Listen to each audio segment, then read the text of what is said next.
My name is Chuck and I'm from Shiloh, Arizona.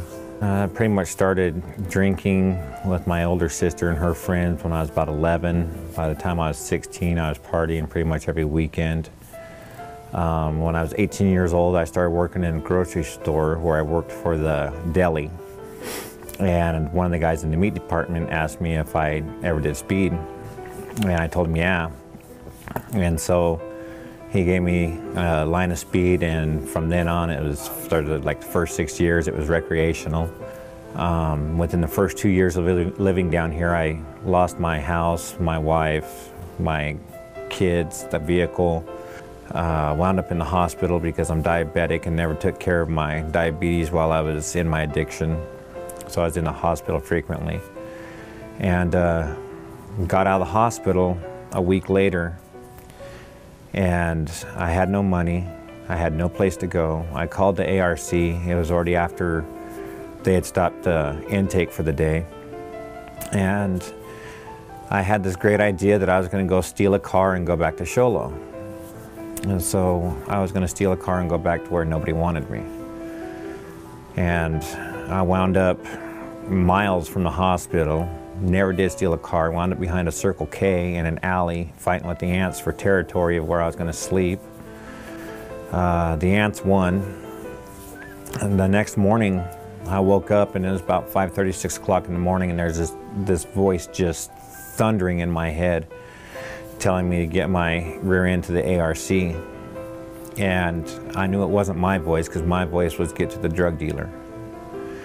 So I got into the ARC, and I had this grand plan that, okay, I can do this. I'll just stay in here for a few months and I'll get sober and I'll put some weight back on and I'll get healthy and I'll just come up with some new cons and some new ways to manufacture and sell dope and new places to move it and everything else. And that was my plan. I mean, that was my whole ingenious idea. And so I was there roughly 6 weeks before I got pancreatitis. I couldn't get my blood sugar under control, and then finally they called the paramedics, and a couple of the guys carried me downstairs, and the last thing I remember was them putting a piece of paper on my chest stating that I was in recovery and if at all possible to stay away from narcotics and any addictive drugs, painkillers, whatever. When I got to the hospital, I was already in the state of being comatose. I was in coma for 2 days. And when I came to, there was a nurse, and he was reading the paper that the Salvation Army placed on my chest. And all she could say is, man, this poor guy, he's in recovery, and we had to give him morphine.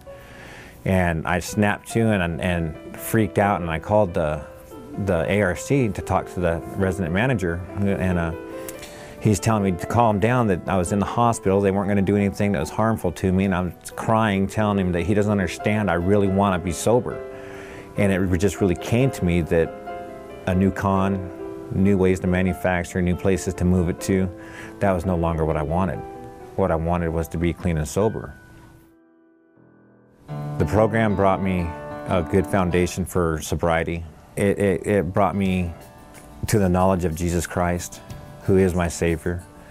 And then after I graduated, I started working for the Salvation Army here in the Senior Center, and I've been here in March will be 7 years, and I've got 7 years clean and sober as of August 6th of this year, and that's only by the grace of God and with the foundation that the ARC gave me. Getting clean and sober 3 years after I was sober, I had to turn myself into the judicial system to take care of some past warrants. And that was the hardest decision I've ever had to make. I knew I was walking in a free man, and I was walking out with silver bracelets. And when I turned myself in, I did almost 2 months in jail. The whole time I was in jail, I had vacation time built up here at work. I had sick time built up here at work. So I didn't miss a paycheck. People had gotten to know me well enough here that they were able to go down and testify for me when I went before the judge. And if it wouldn't have been for that, I would have done a year in prison. Now I'm going to school. I'm going to school for my associate's degree in culinary studies. You know, the Lord's really moving in my life, and it's a life I never thought I could have.